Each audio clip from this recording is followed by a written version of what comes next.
কল্পনা করুন, ঠিক আপনার চোখের সামনে একজন শত্রু দাঁড়িয়ে, তার হাতে ধারালো তলোয়ার, শরীরে লোহার বর্ম, সে আপনাকে হত্যা করতে ধেয়ে আসছে।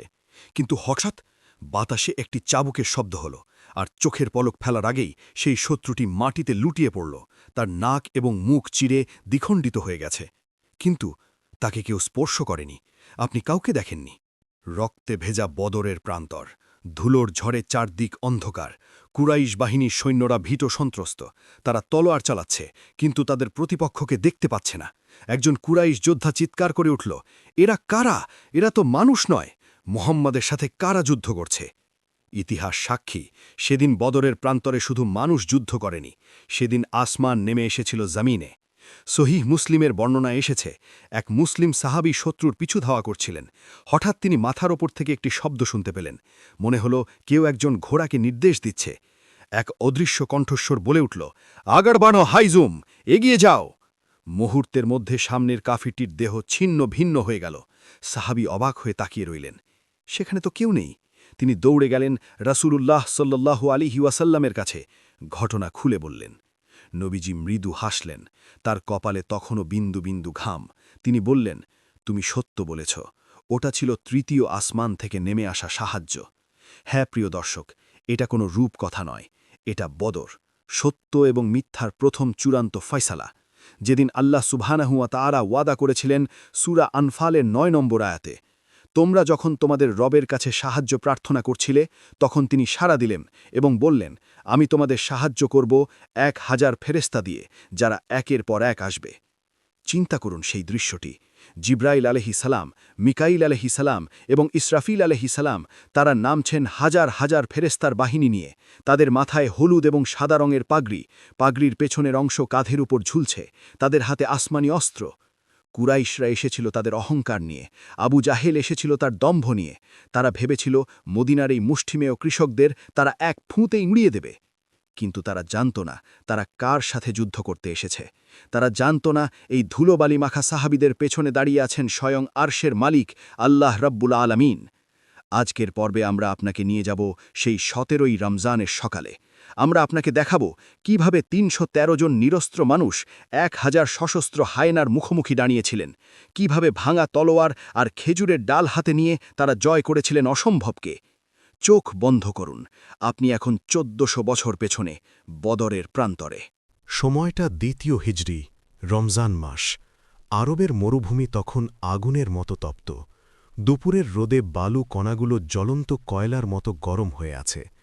মদিনা থেকে প্রায় ৮০ মাইল দূরে বদর নামক একটি উপত্যকা, চারদিকে রুক্ষ পাহাড়, মাঝখানে বালুময় প্রান্তর। একদিকে মক্কার কুরাইশ বাহিনী, তাদের সংখ্যা ঠিক ১,০০০। তাদের কাছে আছে ১০০টি তেজি ঘোড়া, ৬০০টি লৌহ বর্ম, তাদের তলোয়ারগুলো রোদের আলোয় ঝকঝক করছে। তাদের তাঁবুতে আছে প্রচুর খাবার, গায়িকা, নর্তকী আর মদের ভাণ্ডার। আবু জাহেল কসম খেয়ে বলেছে, আমরা বদরে যাব, ৩ দিন থাকব, মদ পান করব, উৎসব করব, যাতে পুরো আরব জানতে পারে আমাদের শক্তির কথা। অন্যদিকে মুসলিম বাহিনী, সংখ্যা মাত্র ৩১৩ জন, কারো কারো মতে ৩১৭। তাদের অবস্থা কেমন ছিল শুনলে আপনার বুক কেঁপে উঠবে। অধিকাংশ সাহাবীর পায়ে কোনো জুতো নেই, পরনে তালি দেওয়া কাপড়।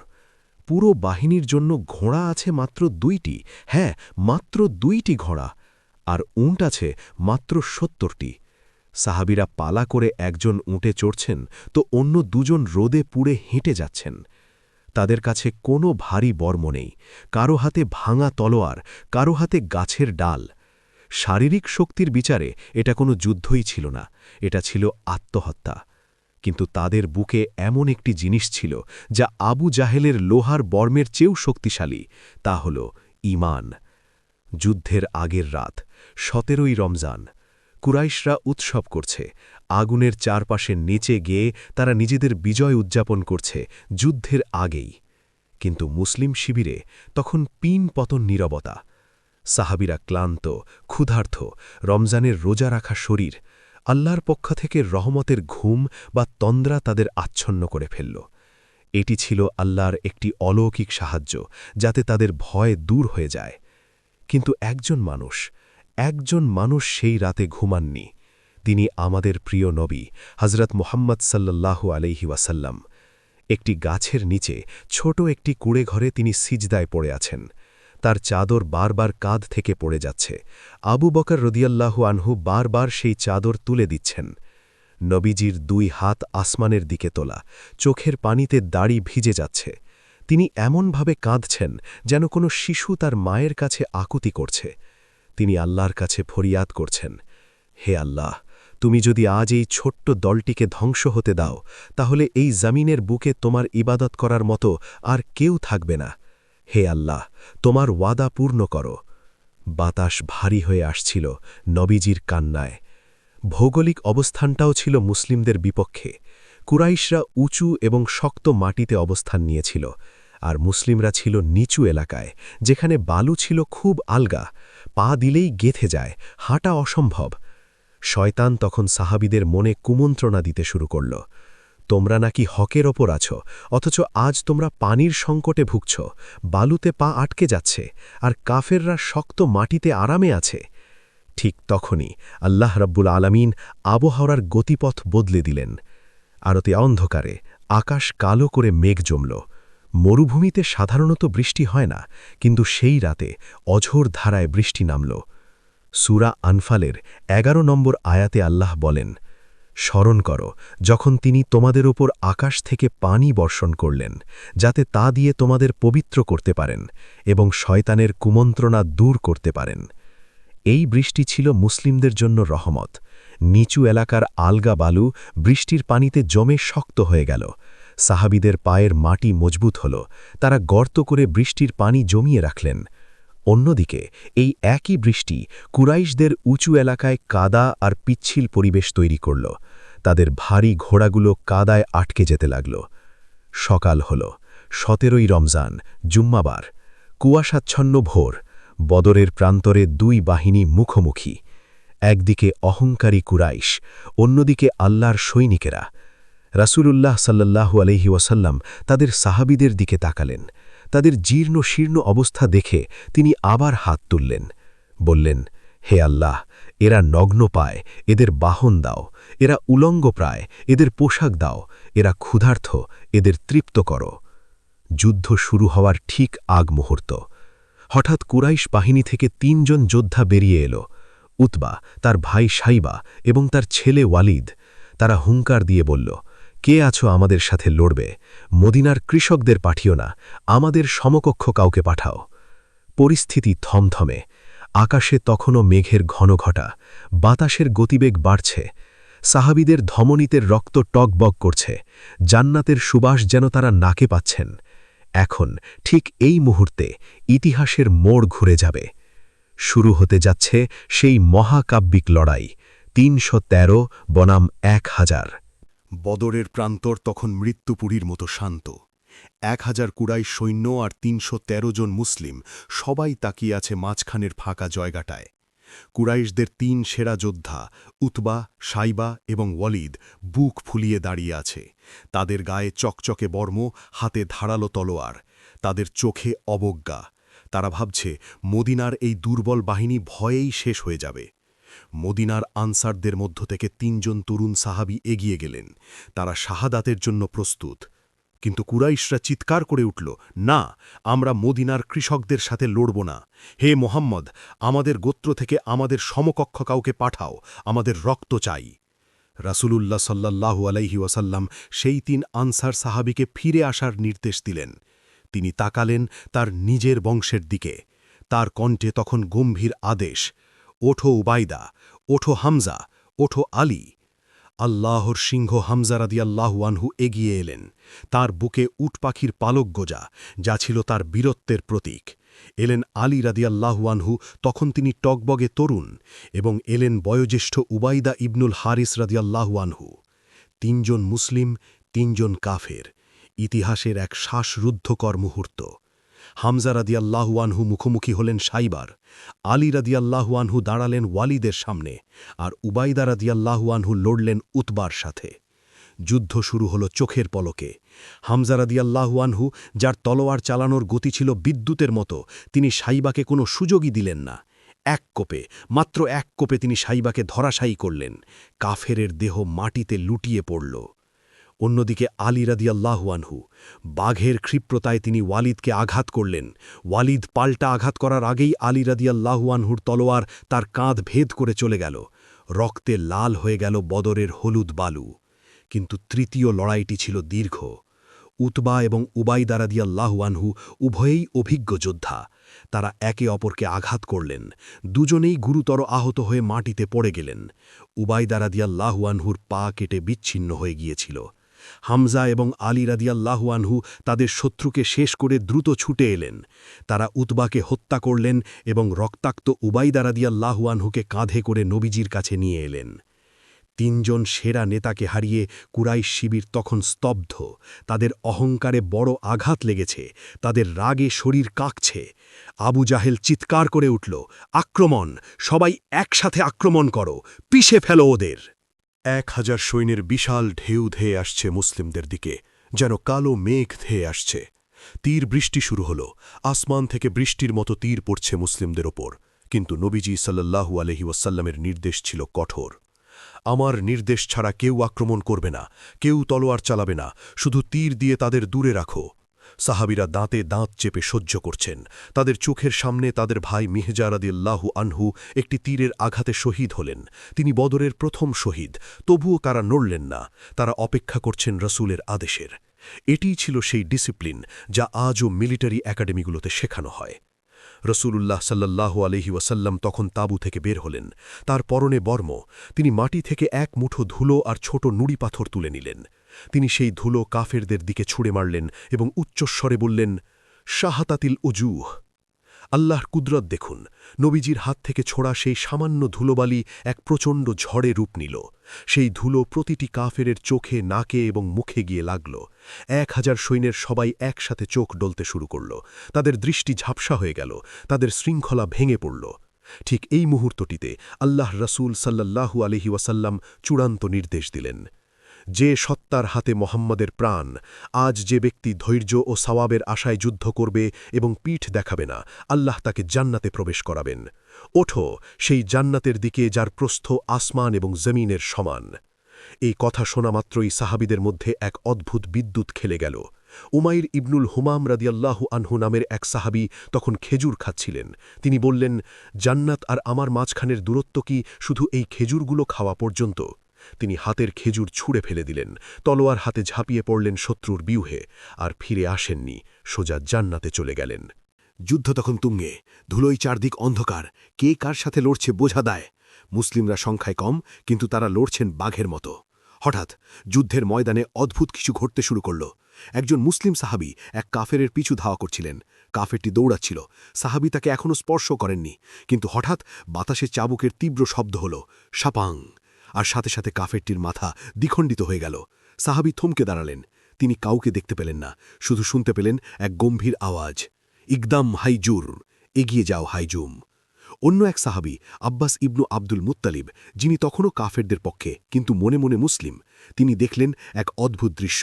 তিনি দেখলেন মুসলিমরা কাউকে হত্যা করছে না, বরং কাফেররা নিজেরাই যেন অদৃশ্য শক্তির আঘাতে পড়ে যাচ্ছে।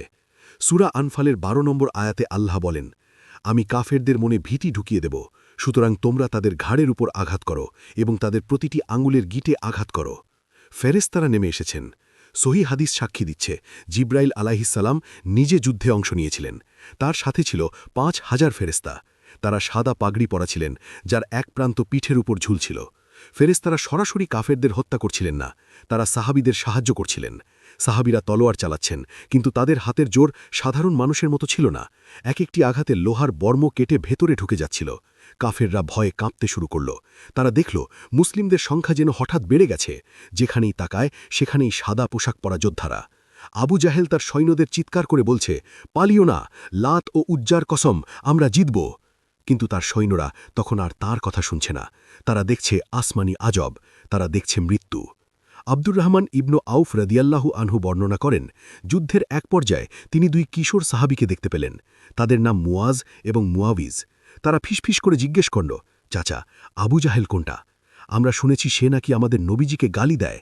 আল্লাহর কসম, তাকে না মারা পর্যন্ত বা নিজে না মরা পর্যন্ত আমরা থামব না। চিন্তা করুন, দুই কিশোর বালকের স্পর্ধা। তারা খুঁজছে আরবের ফেরাউনকে। যুদ্ধের মোড় ঘুরে গেছে। অহংকারী কুরাইশ বাহিনী এখন পালাচ্ছে। ধুলোর ঝড়ে, রক্তের বন্যায় আর ফেরেস্তাদের হুঙ্কারে বদরের প্রান্তর তখন কাঁপছে। কিন্তু আসল নাটকীয়তা এখনও বাকি। আরবের ফেরাউন আবু জাহেল এখনও বেঁচে আছে। তাকে ঘিরে আছে একদল শক্তিশালী প্রহরী। কিভাবে পতন হল এই অহংকারের পাহাড়ের? সে এক লোমহর্ষক কাহিনী, যা শুনলে আপনার গায়ের লোম দাঁড়িয়ে যাবে। যুদ্ধের ময়দান তখন লাশের স্তূপে পরিণত হয়েছে। কুরাইশদের বড় বড় সর্দাররা মাটিতে লুটিয়ে পড়েছে। কিন্তু তাদের প্রধান নেতা, এই উম্মার ফেরাউন আবু জাহেল তখনও বেঁচে আছে। তাকে ঘিরে রেখেছে একদল সশস্ত্র দেহরক্ষী। তারা বর্মের প্রাচীর তৈরি করে দাঁড়িয়ে আছে, যেন এক দুর্ভেদ্য দুর্গ। কিন্তু মনে আছে সেই দুই কিশোর সাহাবীর কথা, মুয়াজ এবং মুয়াব্বিজ? ঈগলের মতো তাদের দৃষ্টি। তারা ভিড়ের মধ্য দিয়ে পথ করে নিল। তাদের চোখ শুধু এক জায়গাতেই স্থির, আবু জাহেল। হঠাৎ বিদ্যুৎ গতিতে তারা আক্রমণ করল। রক্ষীদের ব্যূহভেদ করে তারা ঢুকে পড়ল ভেতরে। মুয়াজ রাদিয়াল্লাহু আনহু তার তলোয়ার দিয়ে আবু জাহেলের পায়ে আঘাত করলেন। আঘাতটি এতই তীব্র ছিল যে আবু জাহেলের পা কেটে বিচ্ছিন্ন হয়ে গেল। সে আর্তনাদ করে মাটিতে পড়ে গেল। আবু জাহেলের ছেলে ইকরামা পাল্টা আঘাত করল। মুয়াজ রাদিয়াল্লাহু আনহুর হাত কেটে চামড়ার সাথে ঝুলে রইল। কিন্তু এই কিশোর সাহাবী থামলেন না। ঝুলে থাকা হাতটি বিরক্ত করছে দেখে তিনি সেটি পায়ের নিচে চেপে ধরে ছিঁড়ে ফেললেন। সুবহানাল্লাহ! কি ছিল তাদের ঈমানের জোর! অবশেষে আবু জাহেল মাটিতে পড়ে গেল। মৃত্যু যন্ত্রণায় কাতরাচ্ছে সে। যুদ্ধ শেষ হওয়ার পর রাসূলুল্লাহ সাল্লাল্লাহু আলাইহি ওয়াসাল্লাম বললেন, কে আছো যে দেখবে আবু জাহেলের কি হল? আব্দুল্লাহ ইবনে মাসুদ রাদিয়াল্লাহু আনহু, যিনি ছিলেন মক্কার এক দুর্বল মেষপালক, যাকে আবু জাহেল মক্কায় চর থাপ্পড় মারত, তিনি এগিয়ে গেলেন। তিনি দেখলেন আবু জাহেল মৃত্যুমুখে। আব্দুল্লাহ ইবনে মাসুদ রাদিয়াল্লাহু আনহু তার পা রাখলেন আবু জাহেলের বুকের ওপর। চিন্তা করুন দৃশ্যটি। যেই বুক অহংকারে ফুলে থাকত, আজ সেই বুকের ওপর দাঁড়িয়ে আছে ইসলামের এক দুর্বল খাদেম। ইবনে মাসুদ রাদিয়াল্লাহু আনহু বললেন, হে আল্লাহর শত্রু, আল্লাহ কি তোকে লাঞ্ছিত করেননি? মরণাপন্ন অবস্থায়ও আবু জাহেলের অহংকার কমেনি। সে বলল, তোমরা মেরে ফেলেছ তো কি হয়েছে? আমি তো কৃষকদের হাতেই মারা গেলাম। এর চেয়ে বড় আফসোস আর কি হতে পারে? আব্দুল্লাহ ইবনে মাসুদ রাদিয়াল্লাহু আনহু তার শিরচ্ছেদ করলেন। তিনি সেই দৃশ্য নিয়ে রাসূলুল্লাহ সাল্লাল্লাহু আলাইহি ওয়াসাল্লামের কাছে এলেন। নবীজি সাল্লাল্লাহু আলাইহি ওয়াসাল্লাম সেই দৃশ্য দেখে সিজদায় লুটিয়ে পড়লেন এবং বললেন, আল্লাহু আকবার! হে আল্লাহ, তুমি সত্য, তোমার ওয়াদা সত্য। এটি ছিল এই উম্মার ফেরাউন। যুদ্ধ শেষ। বদরের প্রান্তরে নেমে এলো পিনপতন নীরবতা। মাটিতে পড়ে আছে ৭০ জন কুরাইশ নেতার লাশ আর ১৪ জন শহীদ সাহাবীর পবিত্র দেহ। রসূলুল্লাহ সাল্লাল্লাহু আলাইহি ওয়াসাল্লাম আদেশ দিলেন কুরাইশদের লাশগুলো বদরের একটি পরিত্যক্ত কুয়ায় ফেলার জন্য। একে বলা হয় কালিবে বাদার। একে একে উতবা, সাইবা, উমাইয়া এবং আবু জাহেলের লাশ সেই অন্ধকার কুয়ায় ফেলা হল। ৩ দিন পর গভীর রাত। রসূলুল্লাহ সাল্লাল্লাহু আলাইহি ওয়াসাল্লাম সেই কুয়োর পাশে গিয়ে দাঁড়ালেন। সাহাবীরা অবাক হয়ে দেখছেন। নবীজি সাল্লাল্লাহু আলাইহি ওয়াসাল্লাম মৃতদের নাম ধরে ডাকতে শুরু করলেন। হে উতবা ইবনু রাবিয়া, হে সাইবা, হে আবু জাহেল, তোমরা কি তোমাদের রাবের ওয়াদাকে সত্য পেয়েছ? আমি তো আমার রাবের ওয়াদাকে সত্য পেয়েছি। উমর রাজিয়াল্লাহু আনহু অবাক হয়ে জিজ্ঞেস করলেন, হে আল্লাহর রসূল, আপনি কি এমন শরীরের সাথে কথা বলছেন যার মধ্যে প্রাণ নেই? রসূলুল্লাহ সাল্লাল্লাহু আলাইহি ওয়াসাল্লাম উত্তর দিলেন, হে উমর, সে সত্তার শপথ যার হাতে আমার প্রাণ। আমি যা বলছি তোমরা তার চেয়ে বেশি শুনতে পাচ্ছ না। তারা এখন সব শুনতে পাচ্ছে, কিন্তু উত্তর দেওয়ার ক্ষমতা তাদের নেই। ভাবুন তো সেই মুহূর্তটি, কত বড় শিক্ষা! গতকাল যারা মক্কার রাজা ছিল, আজ তারা দুর্গন্ধযুক্ত এক কুয়োর বাসিন্দা। তাদের সম্পদ, তাদের ক্ষমতা, তাদের অহংকার সব আজ মাটির নিচে। প্রিয় দর্শক, ইতিহাসের পাতা থেকে এবার আমরা একটু গভীরে যাই। আসুন তাফসির ইবনু কাসির এবং স্কলারদের বিশ্লেষণের আলোকে বদরকে বোঝার চেষ্টা করি। প্রশ্ন হল, আল্লাহ কেন ফেরেশতা পাঠালেন? আল্লাহ সুবহানাহুয়া তাআলা তো কুন ফায়াকুন, হ আর হয়ে যায় এর মালিক। তিনি চাইলে এক মুহূর্তেই কুরাইশদের ধ্বংস করতে পারতেন। ফেরেশতাদের তলোয়ার চালানোর কি প্রয়োজন ছিল? এর উত্তর আল্লাহ দিয়েছেন সূরা আনফালের 10 নম্বর আয়াতে। আর আল্লাহ তো এটা কেবল সুসংবাদ হিসেবে এবং তোমাদের হৃদয়ের প্রশান্তির জন্য করেছেন। সাহায্য তো কেবল আল্লাহর পক্ষ থেকেই আসে। ইমাম ইবনু কাসির রাহিমাহুল্লাহ বলেন, ফেরেশতারা ছিল সাহাবীদের জন্য একটি সাইকোলজিক্যাল সাপোর্ট বা মানসিক শক্তি। যখন একজন সাহাবী দেখলেন তার পাশে জিব্রাইল আলাইহিসসালাম যুদ্ধ করছেন, তখন তার মনের জোর 1000 গুণ বেড়ে গেল। বদর আমাদের শেখায় তাওয়াক্কুল বা আল্লাহর উপর ভরসা মানে হাত পা গুটিয়ে বসে থাকা নয়। রাসূলুল্লাহ সাল্লাল্লাহু আলাইহি ওয়াসাল্লাম বর্ম পড়েছিলেন, তিনি সাহাবীদের কাতার সোজা করেছিলেন, তিনি পানির উৎস দখল করেছিলেন, অর্থাৎ তিনি দুনিয়াবী সব প্রস্তুতি নিয়েছিলেন। তারপর তিনি হাত তুলেছিলেন আল্লাহর কাছে। আজ আমরা দোয়া করি কিন্তু চেষ্টা করি না, অথবা চেষ্টা করি কিন্তু আল্লাহর উপর ভরসা রাখি না। বদর হল সর্বোচ্চ চেষ্টা এবং সর্বোচ্চ দুয়ার সংমিশ্রণ। বদর ছিল সত্য মিথ্যার ফুরকান বা পার্থক্যকারী। সেদিন যদি মুসলিমরা হেরে যেত, তাহলে আজ পৃথিবীতে ইসলামের নাম নিশানা থাকত না। আপনি আর আমি আজ মুসলিম হতে পারতাম না। সেই ৩১৩ জন সাহাবীর রক্ত আর ত্যাগের ফসল আজকের এই ২০০ কোটি মুসলমান। আমার ভাই ও বোনেরা, বদরের যুদ্ধ শেষ হয়েছে ১৪০০ বছর আগে, কিন্তু আপনার আর আমার জীবনে বদর আজও চলছে। প্রতিদিন সকালে যখন আপনি ঘুম থেকে ওঠেন, আপনার সামনে শয়তান আর নফসের এক বিশাল বাহিনী দাঁড়িয়ে থাকে। হয়তো আপনি ঋণের বোঝা বা ডিপ্রেশনের ১০০০ সৈন্যের বিরুদ্ধে একা লড়ছেন। হয়তো আপনি পাপের সাগরে হাবুডুবু খাচ্ছেন, বের হওয়ার পথ পাচ্ছেন না। হয়তো আপনার পরিবার ভেঙে যাচ্ছে, কিংবা আপনি এক গভীর একাকিত্বে ভুগছেন। আপনার কাছে মনে হচ্ছে শত্রু অনেক শক্তিশালী, আর আপনি মাত্র ৩১৩ জনের মতো দুর্বল। কিন্তু হতাশ হবেন না।